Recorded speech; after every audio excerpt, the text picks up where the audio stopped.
Puntahan tayo ng niyugan. Hindi pwede rin pala dun sa kabila. Eh wala ka rin naman pala dito sa Paraiso makikita, kundi yung mga view lang yun, yung mga bundok. Hindi, sa gabi maganda. Sa gabi. Sa gabi at makikita yung mga ilaw. Yung ilaw lang naman yun. Inaano nila eh, ginagala nila dito.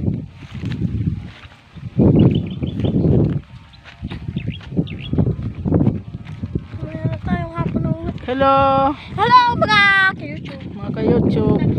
Shout sa hello mga ka-YouTube. Hello sa mga taga-Samar. Oh, hello dito naman sa taga Chaong. Ito ang view. Tingnan niyo ang view. Ayaw niyo naman tingnan.